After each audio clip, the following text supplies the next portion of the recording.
आता आपण पाहू, जेव्हा अपूर्णांकाचा छेद किंवा अंश समान नसेल तेव्हा अपूर्णांकांचा लहान मोठेपणा कसा ठरवायचा किंवा त्यांचा चढता उतरता क्रम कसा लावायचा, कळलं का?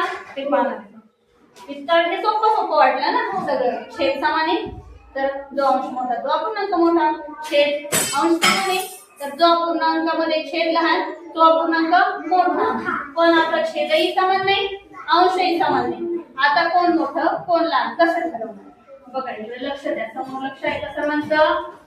आता आपण अपूर्णांक घेतले, समजा 13/9.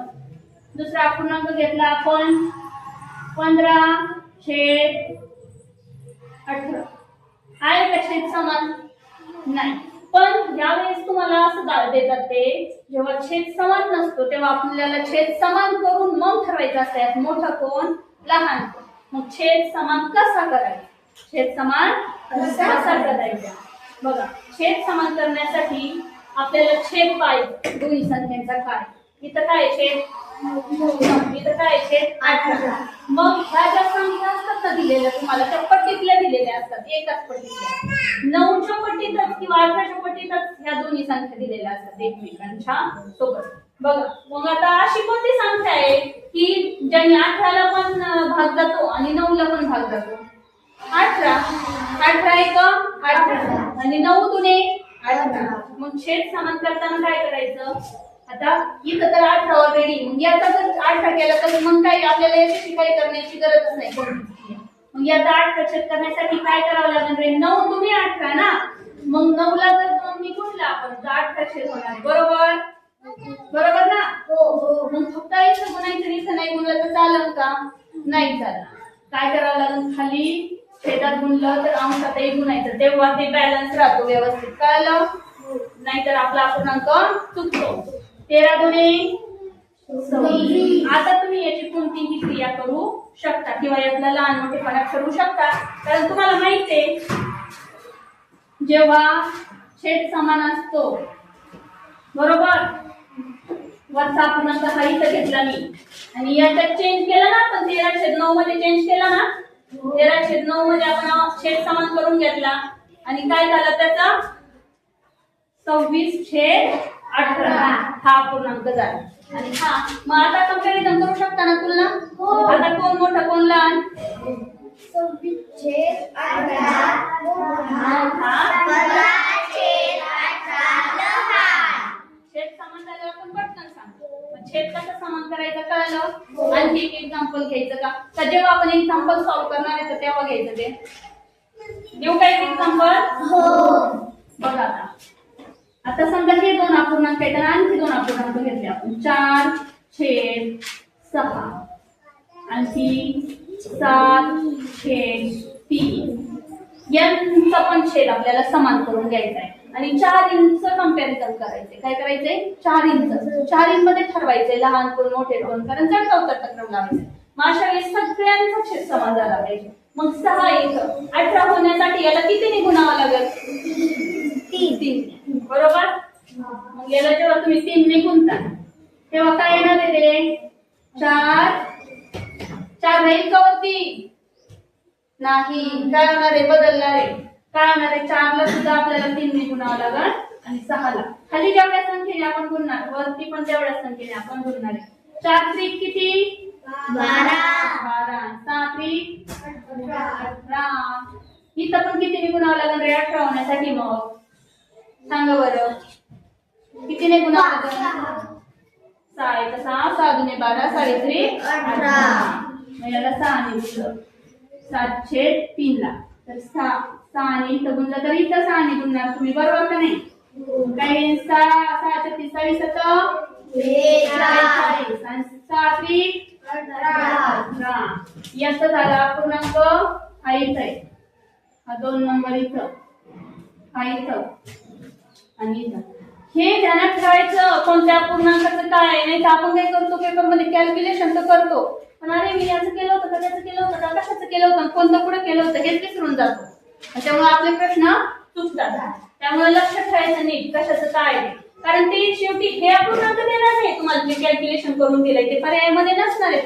पर्यायामध्ये जे ओरिजिनल हे अपूर्णांक असणार आहे तर चढत्या उतरत्या क्रमामध्ये मग ते ध्यानात येण्यासाठी आपल्याला यांचं उत्तर कशाचं काय आहे ते पाहायचं. 1 नंबरचा अपूर्णांक 1309 त्याचं हे उत्तर आहे. ह्याच्या खाली प्रश्नपत्रिकेमध्ये तुम्ही काय करणार हे अपूर्णांक लिहून घेणार. समजलं का? हो. मग त्यामुळे काय होणार चूक होणार नाही. हे 12चे 18 कशाचं होतं इथं याचं बरोबर ना. त्याचं किती होतं 15चे 18 ऑलरेडी आहे तसंच आहे की नाही. याचा छेद काय आपण बदल केला नाही. आणि इथं 13/9 काय आलं होतं 26/18 बघा. आणि याचं काय आलंय 42/18.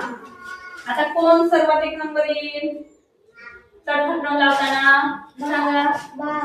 12/18 2 नंबर कोण येईल 15/18 3 नंबर 26/18 42/18. आता हे नंबर जेव्हा तुम्ही लिहून घेता तेव्हा तुम्हाला लगेच कळणार आहे कोण 1 नंबर कोण 2 नंबर. मग उत्तरचा क्रम किंवा चढता क्रम काही विचारू तुम्हाला.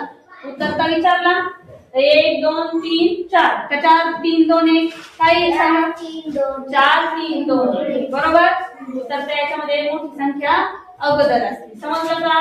मग खाली पर्यायामधून तुम्ही शोधू शकता कोण मोठं कोण लहान. आता हे झालं अपूर्णांकाचा छेद समान करून घे बरोबर. अंश सुद्धा तुम्ही याच पद्धतीने समान करून घेऊ शकता. कळलं का? जेव्हा तुम्हाला छेदामध्ये समजा नाही दिसत आहे छेद काय सारखं होण्यासारखं वाटत नाही पण जर अंशामध्ये जर समान होण्यासारखे असतील तर समजा इथं आहे तुमच्याकडं 4/9 12/7 आणि 16/3 तरी इथं तुम्हाला दिसतंय ना 4च्या पटीतल्या संख्या आहेत सगळ्या बरोबर. मग अंश समान करून घेऊ शकता. काय करायचं इथं सर्वात मोठा कोणता आहे अंशामध्ये अंक तो पाहून घे 16. मग यांना मोठं करून घ्यायचं त्याला लहान करण्यापेक्षा बरोबर आहे का नाही. मग यांना काय करायचं 4ला कितीने गुणावं लागेल रे 4 चौक 16 बरोबर ना. मग 4 मग 9ला पण तितक्या त्याने गुणायचं बरोबर आहे ना 4. मग 16/9 36 आला पहिला. 2 नंबर काय आहे 12/7 याला कितीने गुणावं लागेल. आता याचं 16 कसं काय होईल नाही होणार 12चं. मग काय करायचं 12 आणि 16 ह्या दोन्ही संख्यांना ज्या संख्येने आपण गुणू शकतो आणि एकच संख्या येईल असं आपण म्हणतो पाहिजे. 12ने जर समजा 12च्या पण पाड्यात पाहिजे 16च्या पाड्यात पाहिजे अशी संख्या मला सांग. ती 12च्या पण पाड्यात आहे आणि 16च्या पण पाड्यात आहे. कोणती रे 36. 16 दोन्ही तर 32 होते ना. 36 दोन्ही पाड्यामध्ये कसं काय येतील मग सांगा म्हणा पाडे दोन्ही. बघा कोणती समान संख्या आहे.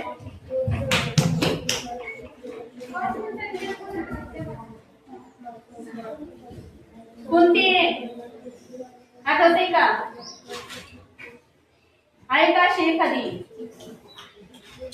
आता इथं लसावी काढून पण निघती. हा सांगा 48. 48 12 1 12 12 2 24 12 3 36 12 4 48 आणि 16 2 32 34 48. सोपा असतं का नाही. बघा 12ला 3 ने गुणलं तर काय होईल 48. पण इथं आपल्याला बदल करावा लागला आणि ते 7ला पण 3 ने गुणायचं 12 2 24 12 3 36 12 4 48 आणि 7 4 28. इथं पण काय झालं पाहिजे अंश 48 झाला पाहिजे.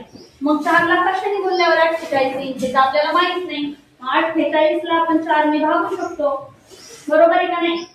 4 1 4 2 8 म्हणजे 12.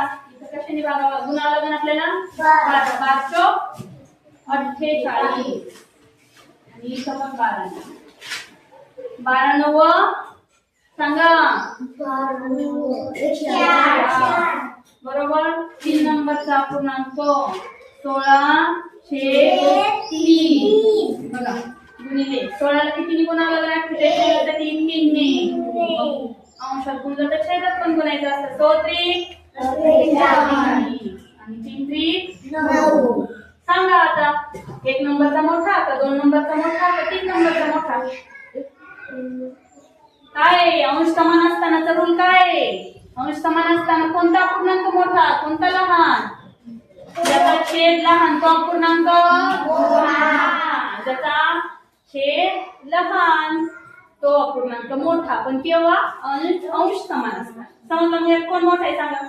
48 छेद 9. 3 नंबरचा मी इथं क्रमांक दिल्यामुळे मी डायरेक्ट आता म्हणू शकते हा काय आहे? मोठा. उत्तरचा क्रम लावायचा असतो तर मला याला 1 नंबर घ्यावा लागेल, बरोबर. 2 नंबर कोणाला घेणार मी? कोण आहे याच्यात मोठं? 48 छेद 28. हे 2 नंबर आणि 3 नंबर हा उत्तरचा क्रम लावला मी असा, बरोबर आहे का नाही? तसा क्रम जर विचारला असता तर त्याप्रमाणे लिहिलेले पाहिजे तिथं 16/3, 12/7 आणि 4/9. कळलं? अंश समान नसताना किंवा छेद समान नसताना अपूर्णांकांचा लहान मोठेपणा कसा ठरवायचा? समजलं सर्वांना?